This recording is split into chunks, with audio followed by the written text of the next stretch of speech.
Captain Jake Morrison stood on the bridge of the UES Valiant, watching the stars through the main viewing screen. His ship had been exploring the outer edge of the Kepler system for 3 weeks now. The mission was simple: map new sectors and look for signs of alien life. So far, they had found nothing but empty space and floating rocks.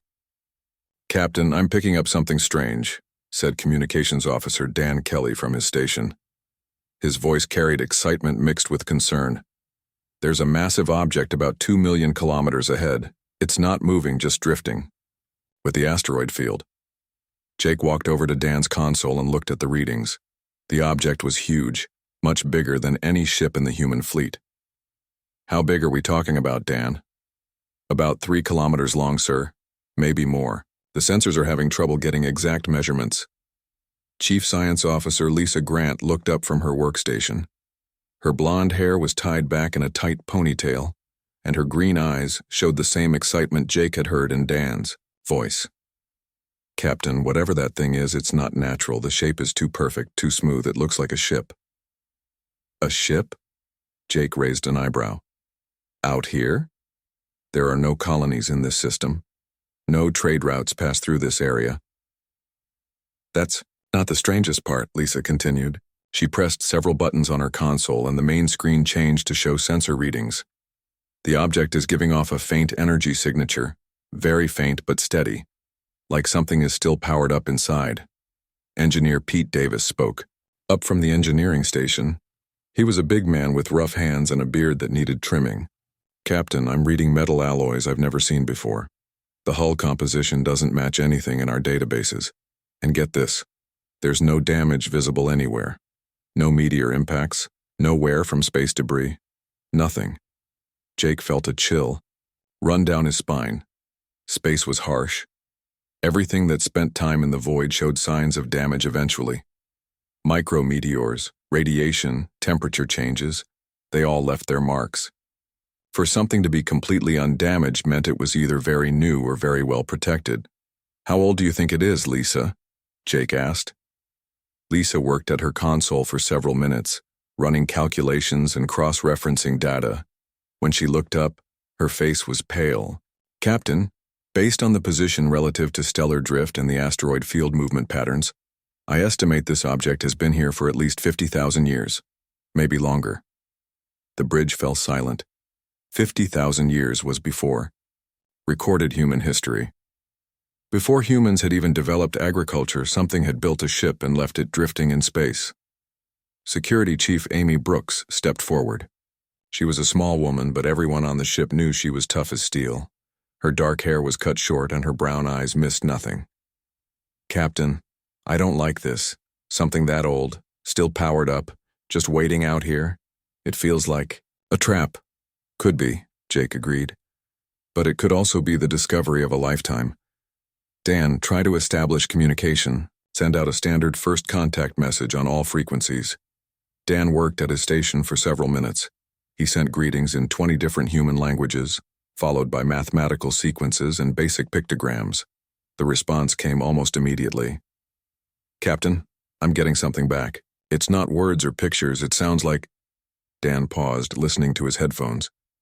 "It sounds like whispers. Very faint, but there's definitely intelligence behind it. Like someone talking in a language I can't understand." Jake felt the hair on his arm stand up. "Put it on the main speakers." The bridge filled with a soft, rhythmic sound. It was barely audible, like voices speaking at the edge of hearing. The words, if they were words, seemed to flow together like water. There was something almost hypnotic about the sound. "Turn it off," Amy said sharply. "I don't like how that makes me feel."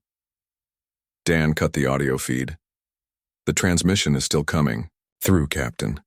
Whatever is on that ship is trying to communicate with us." Jake made his decision. "Plot a course for the object, but keep our distance for now. I want a full sensor sweep before we get too close."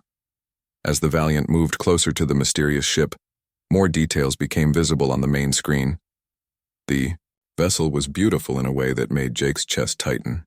The hull was black as space itself, but patterns of faint blue light moved across its surface like living things. The ship's design was organic, with curves and flowing lines that reminded Jake of sea creatures from Earth's oceans. "Captain," Pete said, his voice filled with amazement. "Look at the docking mechanisms. They're compatible with our ships, exactly compatible, as if this thing was designed to interface with human technology." "That's impossible," Lisa said. "This ship is older than human civilization. How could it have docking ports that match our specifications?" Jake stared at the screen. The docking mechanisms were indeed perfect matches for human ships. Too perfect. It was as if someone had known exactly what human space technology would look like and had prepared for it thousands of years in advance. "There's something else," Dan said quietly. "The whisper transmissions are getting stronger, and Captain, I think they're affecting the crew." Jake looked around the bridge. Several crew members were staring at the main screen with blank expressions. Their eyes were wide, and they seemed to be listening to something only they could hear. "Medical emergency." Jake called into his communicator. "Dr. Rodriguez to the bridge immediately." Dr. Maria Rodriguez arrived within minutes. She was the ship's chief medical officer, a calm woman who had seen everything during her 20 years in space. She quickly examined the affected crew members. "Their brain activity is elevated," she reported, "specifically in the areas associated with dreams and memory formation.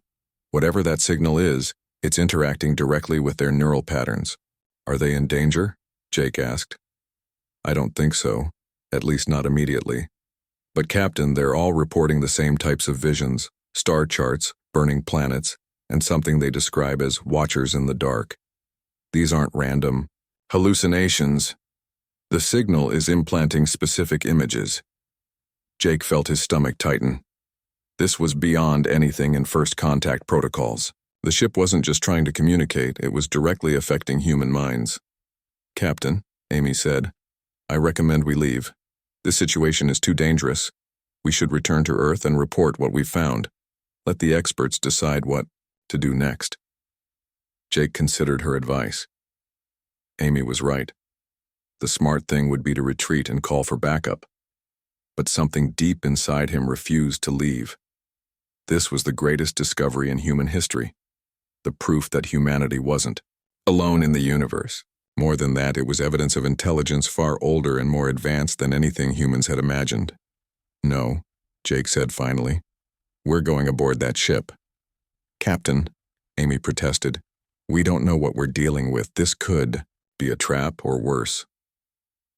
"It could be," Jake agreed. "But it could also be the answer to questions humanity has been asking for centuries. We came out here to explore, to find new life and new civilizations.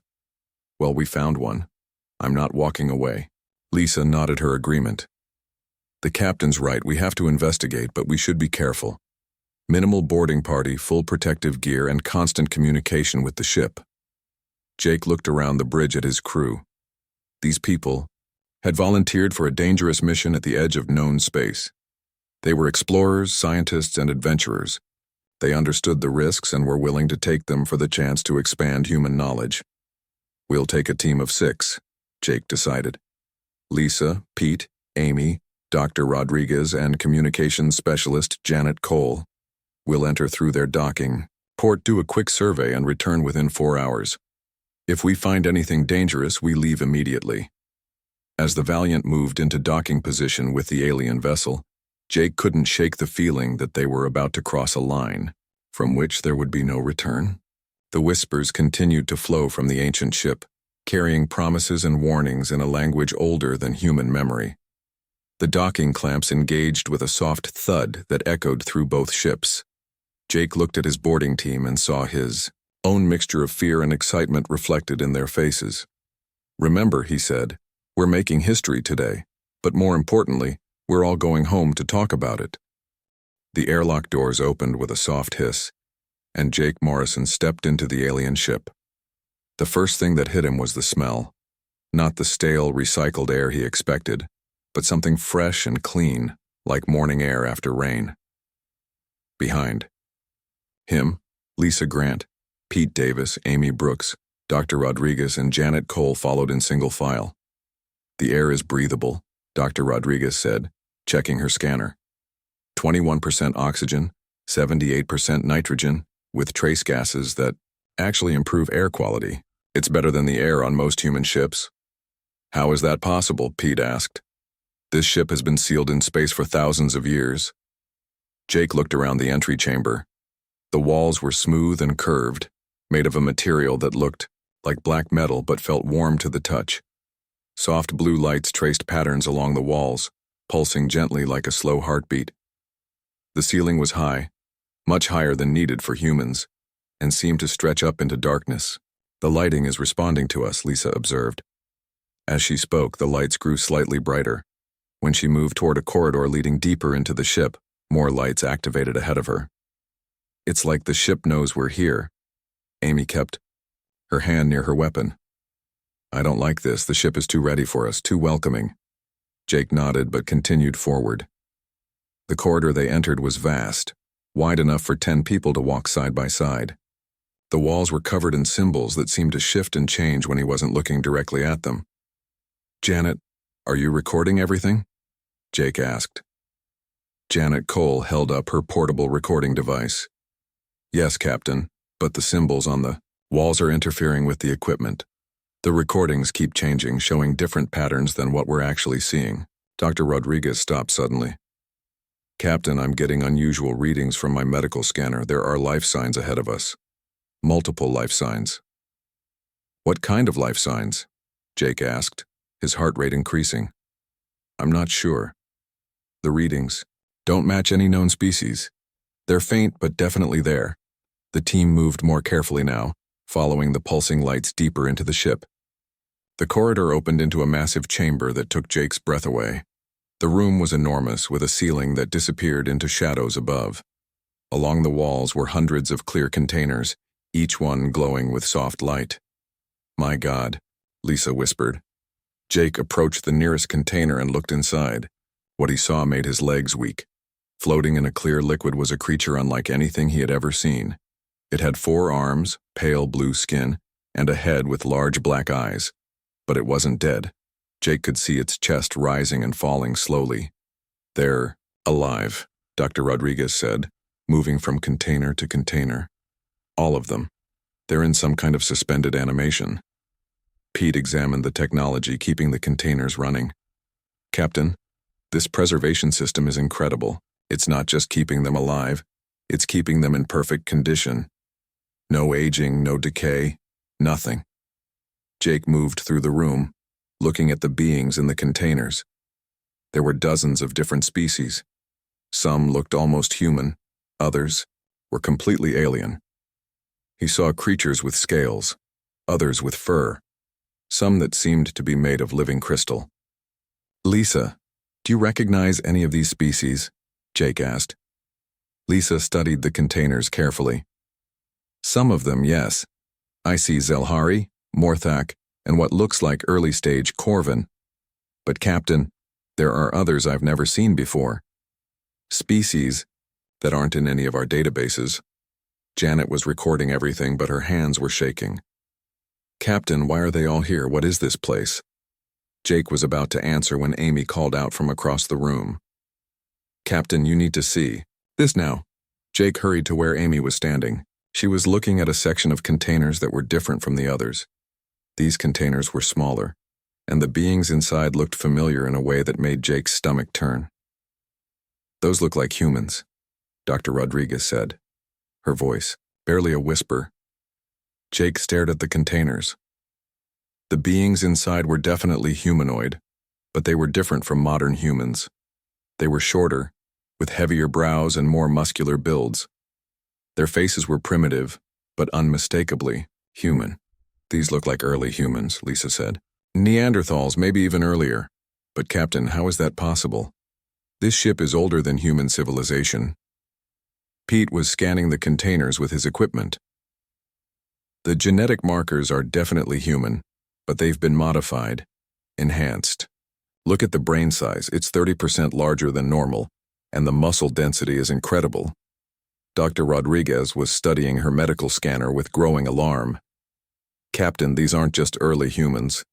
They've been genetically altered, enhanced beyond natural human capabilities, and the modifications are systematic, planned.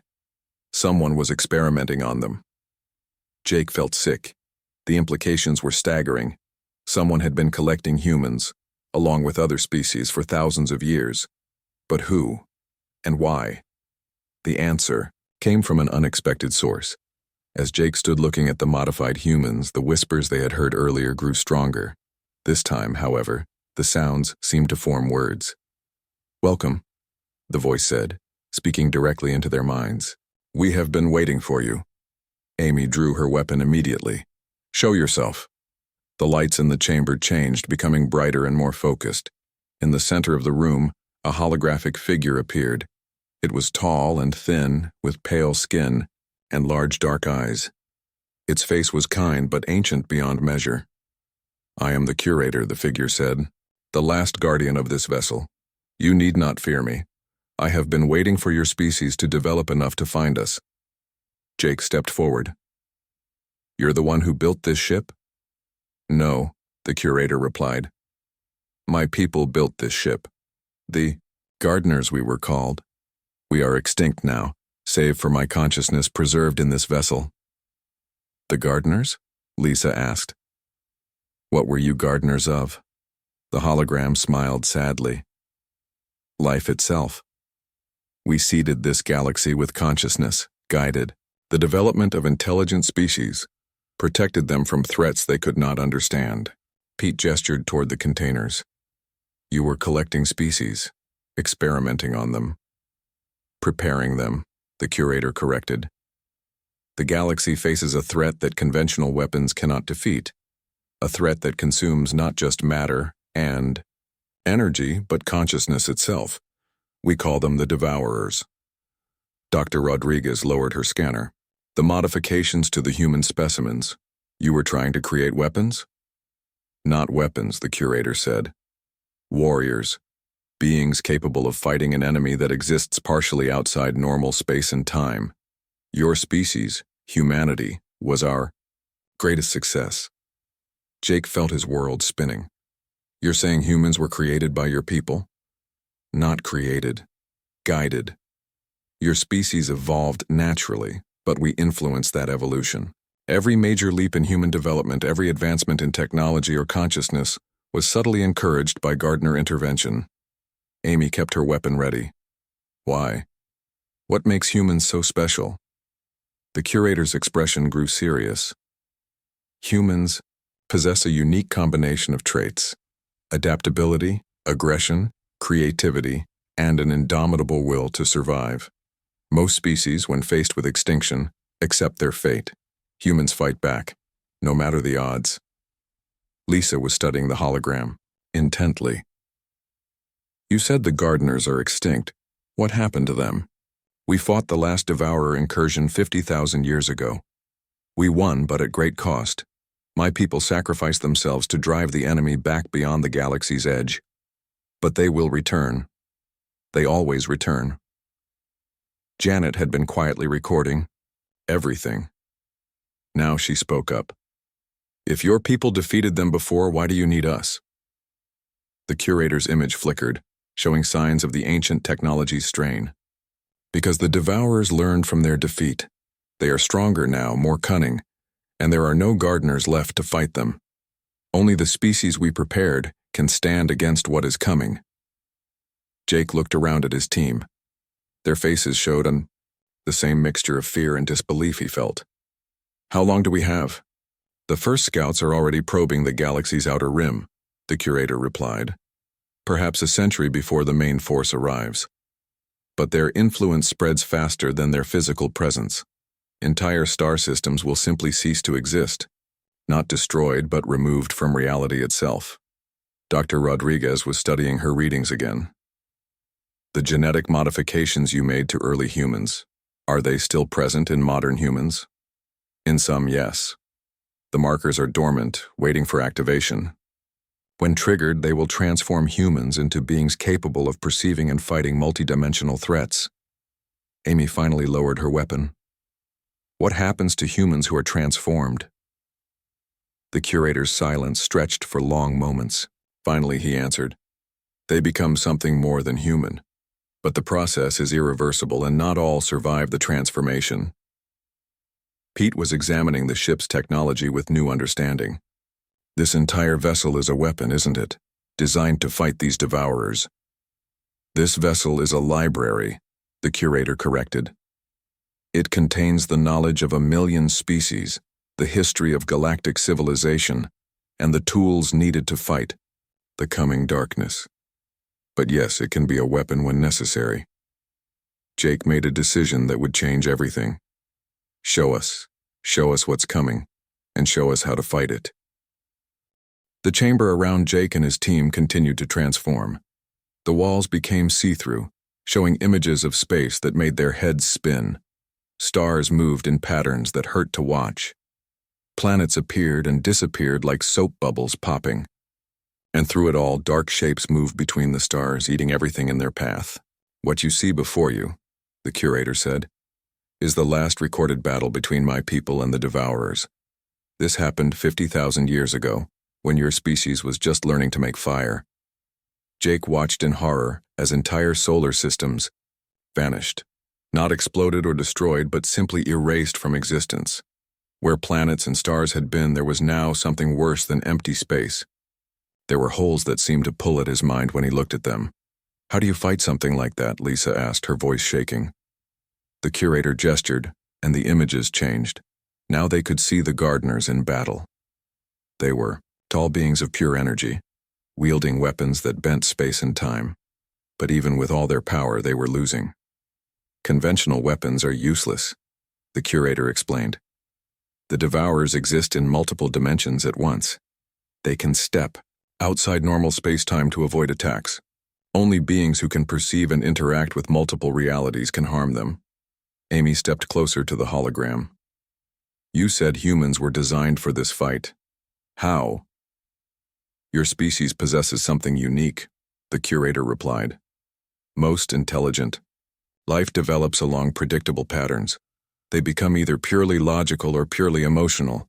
Humans are different. You combine logic with emotion, creativity with determination, compassion with the ability to be ruthless when necessary.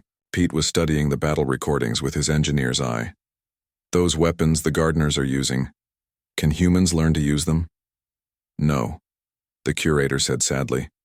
Those weapons required gardener physiology to operate, but humans can become something better than weapons. You can become living shields against the darkness. Dr. Rodriguez had been scanning the chamber with her medical equipment. The genetic modifications you mentioned, how many humans carry these dormant markers? The curator was quiet for a moment, processing the question. Approximately 1 in every 1,000 humans carries the primary markers. 1 in 10,000 carries the complete sequence. When activated, these individuals can perceive threats that exist across multiple dimensions. What happens during the activation process? Jake asked. The images around them changed again. Now they showed humans undergoing transformation. Jake watched as ordinary people changed into something else. Their eyes began to glow with inner light. Their bodies became stronger, faster. But most disturbing of all, some of them simply dissolved, unable to handle the change. The transformation has a 60% survival rate, the curator admitted. Those who survive become something beyond human understanding. They can see into other dimensions, manipulate energy in ways that defy physics, and fight enemies that exist partially outside reality. Janet had been recording everything, but now she lowered her device. You're talking about turning humans into weapons. What about free will? What about choice? Your species will face extinction without this transformation, the curator replied. The devourers do not negotiate. They do not show mercy. They consume everything: matter, energy, consciousness, even the memory that things once existed. Lisa was studying the genetic data the curator had shared. According to this information, several members of our crew carry the genetic markers. Strong markers. Jake felt his stomach drop. Who? Lisa looked around the room at her crewmates. Amy carries the strongest markers I've ever seen. Janet and Pete also show positive readings. Dr. Rodriguez has partial markers. Amy stepped back from the group. You're saying I could be transformed into one of these super soldiers? If you choose to undergo the process, the curator said.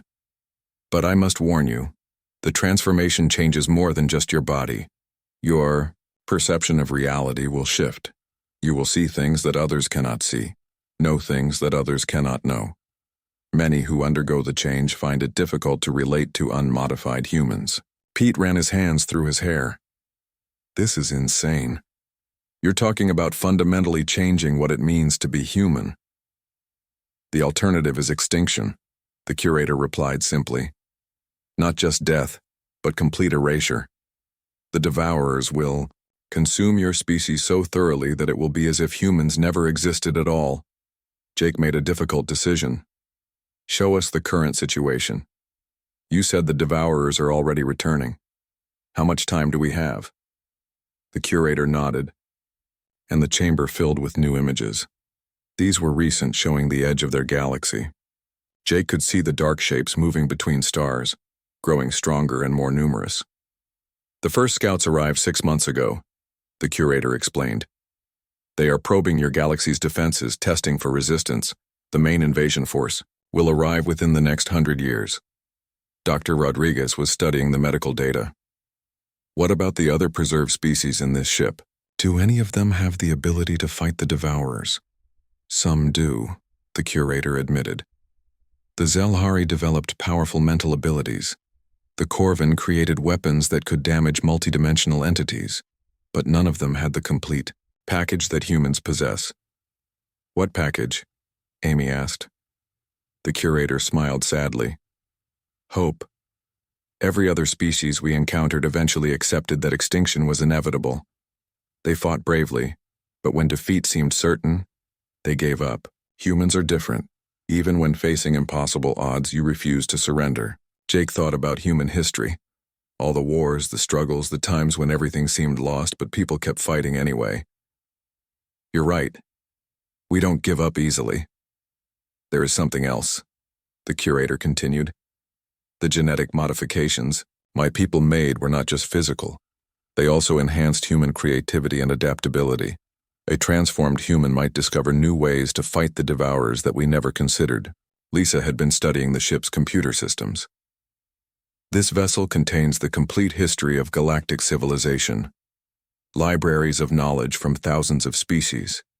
If we could bring this information back to Earth, the knowledge is yours, the curator said. That is why this ship has been waiting here. When humanity developed space travel and began exploring the galaxy, we knew you would eventually find us. Pete was looking at the ship's engineering systems. How do we move something this big? Our ship doesn't have enough power to tow it. The vessel can move under its own power, the curator replied, but it requires a crew that can interface with its systems. The ship's technology is designed to work with transformed humans. Amy was pacing now, thinking hard. So our options are transform some of us into these superhumans and hope we can fight off an invasion that destroyed a species far more advanced than us, or wait for extinction. Those are indeed your options, the curator confirmed. Jake looked at his team. These people had volunteered for a dangerous mission to explore unknown space. They were brave, intelligent, and dedicated. But this was asking more than anyone should have to give. What if we refuse? Jake asked. What if we decide humanity should face this threat as we are, without genetic modification? The curator's expression grew grave. Then your species will die and the galaxy will fall to darkness. The devourers will consume everything, and billions of years of evolution and progress will be erased forever. Dr. Rodriguez had been studying her medical scanner throughout the conversation. Captain, I'm detecting changes in our brain activity. Exposure to this ship and its information is affecting our neural patterns. What kind of changes? Jake asked. Enhanced pattern recognition, improved memory formation, and increased intuitive thinking. The ship isn't just showing us information, it's preparing us to understand and process concepts that normal human minds couldn't handle. Janet looked worried. Are we being changed without our consent? The changes are minor, the curator assured her. Temporary enhancements to help you understand the situation, They will fade when you leave the ship unless you choose to undergo full transformation. Amy made a decision. I want to see the transformation process. Not undergo it. Just see what it involves. The curator nodded and gestured. The chamber changed again, showing a detailed view of the genetic modification process. It was complex beyond anything Jake had ever seen, involving changes at the cellular level that would remake a person from the inside out. The process takes 72 hours, the curator explained. During that time, the subject must remain in a specialized chamber while their DNA is rewritten. The pain is considerable, but necessary for proper integration. Pete studied the technical readouts. Could this process be replicated on Earth? With human technology? With the knowledge stored in this ship, yes. But you would need volunteers willing to risk death for the chance to become something more than human.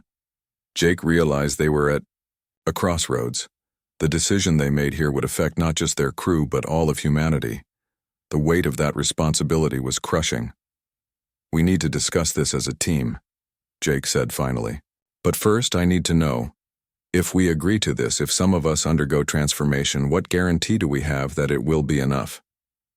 The curator was quiet for a long moment. There are no guarantees, Captain Morrison. But I can tell you this, for the HFY. Jake gathered his team in a corner of the vast chamber, away from the curator's watchful presence. The weight of what they had learned pressed down on all of them like a heavy blanket. The fate of humanity rested on decisions they would make in the next few hours. I need to know what everyone is thinking, Jake said quietly. This is bigger than any of us signed up for. Amy spoke first. I keep thinking about my sister back on Earth. She has 2 kids. If we do nothing, those children will grow up in a galaxy that's being consumed by monsters they can't even see. But if we do this transformation thing, Pete argued, we might lose what makes us human in the first place. Is survival worth it if we have to stop being ourselves? Dr. Rodriguez had been studying her medical data. The genetic markers don't lie. Amy, Janet, and Pete all have the ability to undergo transformation. But the survival rate is only 60%. We could lose some of our friends. Lisa was looking at the preserved beings around them. Think about all these species. The curator said they fought bravely, but they lost because they gave up when things got too hard. Maybe that's what separates us from them. Maybe our refusal to quit is exactly what the galaxy needs. Janet had been quiet, but now she spoke up. What if we're wrong? What if we transform some of our people and it doesn't work? What if we sacrifice everything for nothing? Then at least we tried, Amy said firmly. I'd rather die fighting than wait for extinction. Jake listened to his team debate. These were good people, smart people, and they were struggling with an impossible choice. No one should have to decide between changing the very nature of their species or watching it die. The curator approached them slowly. I know this is difficult. My people faced similar choices when we first learned about the Devourers. We chose to fight and we paid a terrible price. What happened to your species exactly? Jake asked. The curator's image flickered slightly. We transformed ourselves so completely to fight the enemy that we lost the ability to reproduce. We became living weapons, but we could not create new life. When the last battle was won, we faced extinction through our own choices. So you saved the galaxy but destroyed yourselves in the process, Lisa said. Yes, but we believed the sacrifice was worth it. Billions of species continued to live and grow because of what we gave up. Pete was studying the ship's technical systems. There has to be another way. Humans are good at finding solutions that others miss. Maybe we can use your technology without transforming ourselves. The curator shook his head. The Devourers have grown stronger since our last battle. They learned from their defeat. Conventional weapons, even advanced ones, will not be enough. Dr. Rodriguez was running calculations on her scanner. What if we only transform a small number of people, create a special force to fight the Devourers, while the rest of humanity remains normal? That might work for the initial scouts, the curator admitted.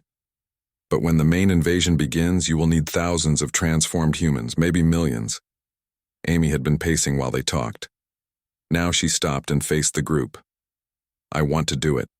I want to undergo the transformation.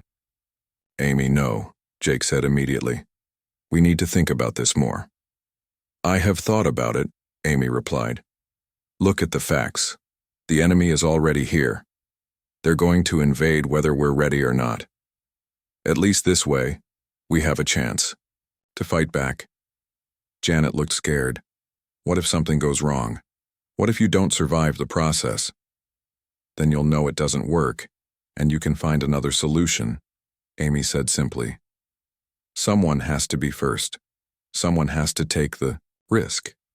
The curator stepped forward. If you choose to undergo transformation, I can begin the process immediately. The ship has a medical chamber designed for genetic modification. Wait, Jake said. Before anyone does anything permanent, I want to know more about what's happening at the edge of our galaxy. You said the Devourer scouts are already here. Show us. The curator nodded and the chamber walls became transparent again.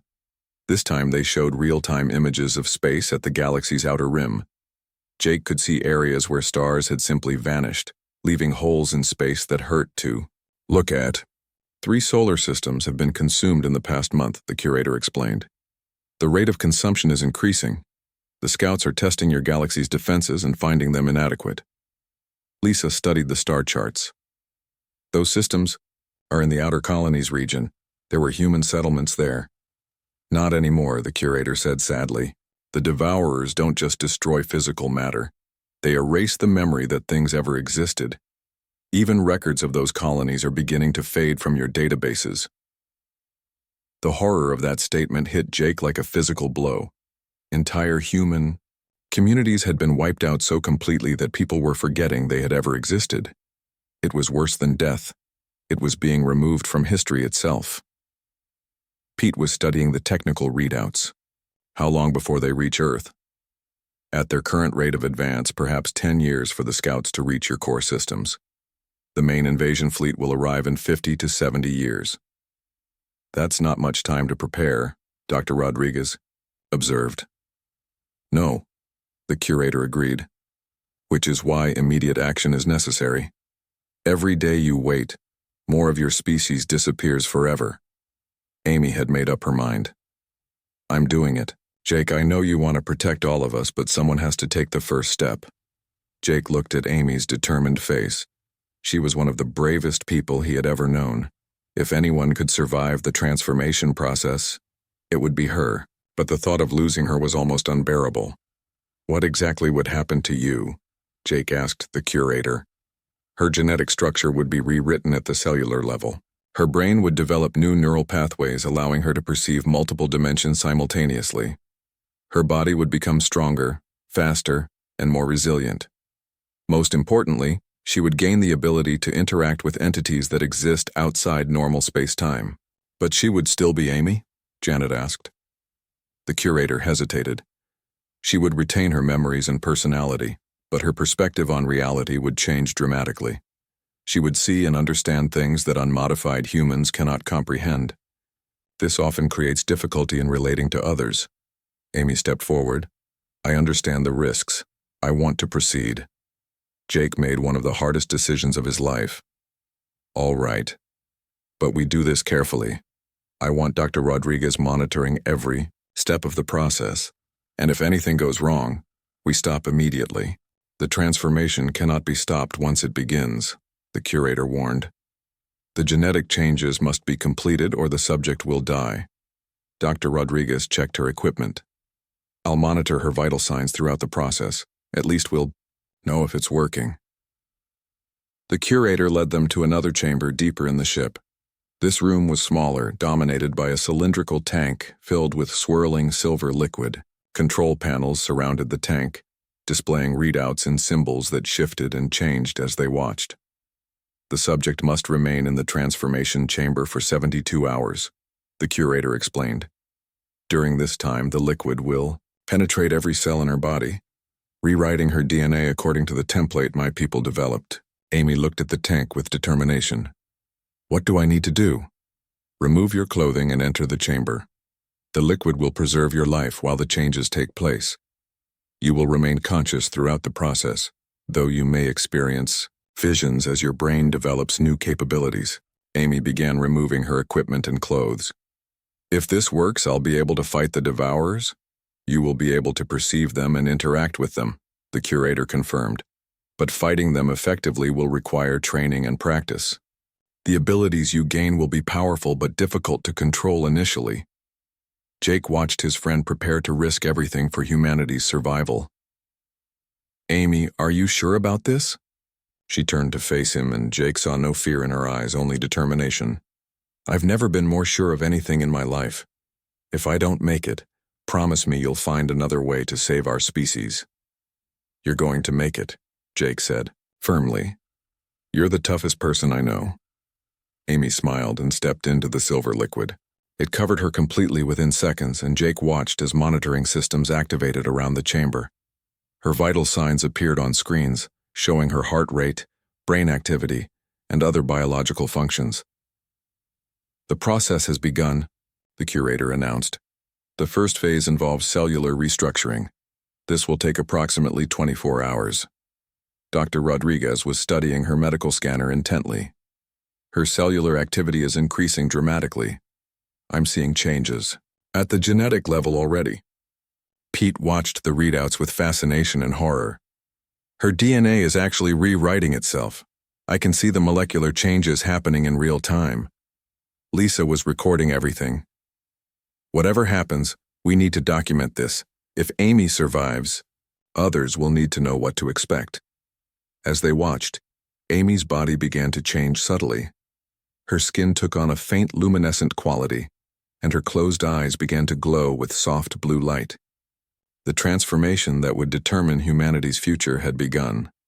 Jake stood vigil beside the chamber, knowing that the next 3 days would either give humanity its greatest weapon against extinction or cost him one of his best friends. Either way, there was no turning back now.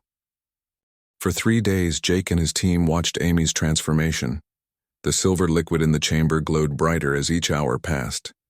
Amy floated peacefully inside, her body changing in ways that both amazed and frightened them. Her skin had become translucent, showing networks of light flowing through her veins like liquid starlight.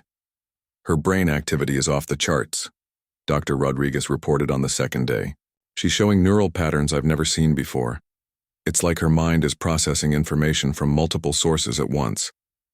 Pete monitored the ship's systems constantly. The energy readings around her chamber keep increasing. Whatever is happening to her is drawing power from the ship itself. Lisa documented everything, knowing that other humans would need this information. Her genetic structure has completely changed. She's still human, but enhanced beyond anything we thought possible. On the morning of the third day, the curator approached Jake with news that made his blood run cold. Captain, my sensors are detecting increased devourer activity at the galaxy's edge. They appear to be responding to the transformation taking place here. What do you mean, responding? Jake asked. The energy signature created by genetic modification is detectable across vast distances. The Devourers know that someone is preparing to fight them. Janet looked up from her recording equipment. Are they coming here? Not yet, but they are sending more scouts to investigate. The timeline for invasion has accelerated. Jake felt the weight of responsibility crushing down on him. By choosing to transform Amy, they had announced humanity's intentions to the enemy. There would be no more time for careful planning or gradual preparation. As the sun set on the third day, alarms began sounding throughout the alien ship. The transformation chamber started glowing with brilliant white light, and the silver liquid began to drain away. The process is complete, the curator announced. But the subject must awaken naturally. This is the most dangerous moment. If her mind cannot adapt to her new capabilities, she will not survive. Amy's eyes opened slowly, and Jake gasped. Where her brown eyes used to be, there were now pools of swirling blue light. She looked around the chamber with an expression of wonder and confusion. Amy? Jake called out. Can you hear me?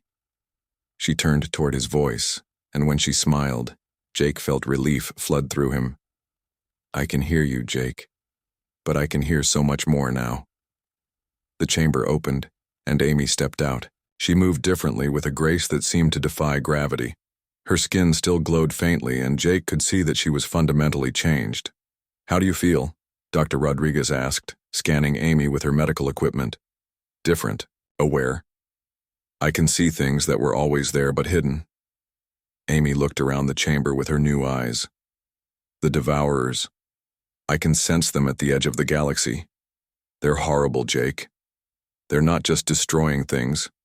They're unmaking them from reality itself." Pete stepped forward cautiously. "Amy, are you still you?" She laughed, and the sound was both familiar and strange. "I'm still me, Pete. But I'm more than I was before. I can perceive 11 dimensions now instead of just 3. It's like I was blind my entire life and can suddenly see." The curator approached Amy with something like reverence. "How do you feel about the transformation? Are you prepared to fight the enemy?" Amy's expression grew serious. "I understand what needs to be done, but this power, it's incredible and terrifying at the same time. I can feel the fabric of space-time around me. I could probably tear a hole in reality if I'm not careful." "The training will help you control your abilities," the curator assured her. "But there is no time for a gradual learning process. The Devourers are coming." Jake made another crucial decision. "We're returning to Earth immediately. Amy, can you help us understand what humanity needs to do?" "Yes, but Jake, not everyone can undergo this transformation. The process requires specific genetic markers, and even then, many won't survive. We need to be selective about who we choose." Dr. Rodriguez was studying her readings. "According to the genetic scans we took earlier, there are probably only a few million humans on Earth who could safely undergo transformation. That's not enough to fight a galactic invasion."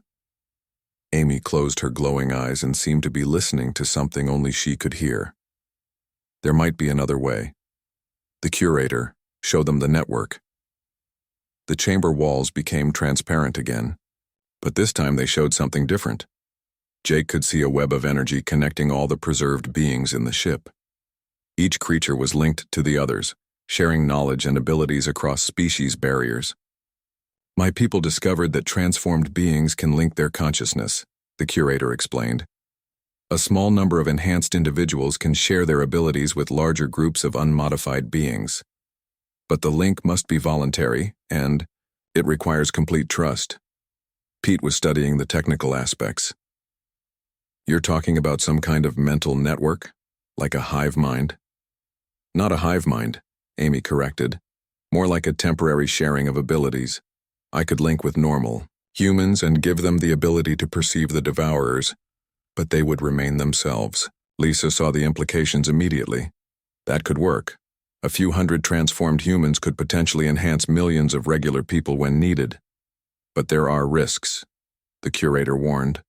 "The mental link can be overwhelming for unmodified humans.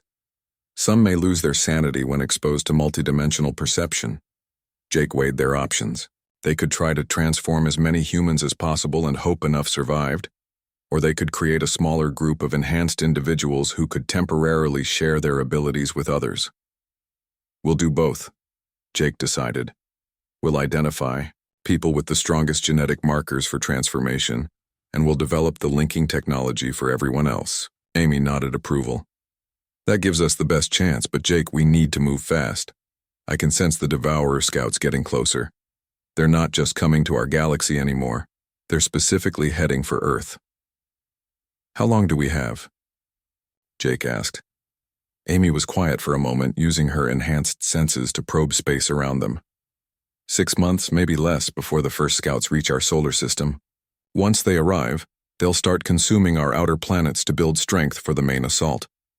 The curator began transferring data to their ship's computers. "I am giving you all the knowledge my people gathered about fighting the Devourers. Weapon designs, tactical information, and the complete genetic modification protocols. Use this information wisely." As they prepared to leave the alien ship, Amy grabbed Jake's arm. "There's something else I need to tell you. The transformation doesn't just enhance physical abilities. I can see into the future, just a little bit. I know what's coming." "What do you see?" Jake asked. "War. The biggest war the galaxy has ever seen. But also hope. Humans will surprise everyone, including the Devourers. We won't just survive this. We'll win it. How can you be sure? Amy smiled with her glowing eyes. Because I've seen what happens when humans refuse to give up. We don't just fight to survive. We fight to protect everything we love. And that makes us stronger than any enemy. The team returned to the Valiant carrying the most important cargo in human history. As their ship pulled away from the ancient vessel, Jake watched it begin to move under its own power, following them toward Earth. The curator is coming with us? Pete asked. The ship contains the preserved consciousness of an entire civilization, Amy explained. They want to help us prepare for what's coming. They've been waiting 50,000 years for a species that could stand against the Devourers. As Earth grew larger on their viewing screen, Jake felt the weight of what they carried. They were bringing home the power to transform humanity, but also the knowledge that extinction was the alternative. How do we tell our leaders that they need to choose between changing human nature or watching our species disappear? Lisa asked. We tell them the truth, Jake replied, that sometimes survival requires becoming something more than what you were, and that humans have always been good at adapting when we need to. Amy stood beside him, her transformed senses already reaching out toward Earth. They'll make the right choice. Humans always do when everything is on the line. The ship carrying Earth's future flew toward home, pursued by an ancient enemy but armed with hope, determination, and the unbreakable human spirit that refused to surrender even in the face of cosmic horror. The war for the galaxy was about to begin, and humanity was finally ready to fight back.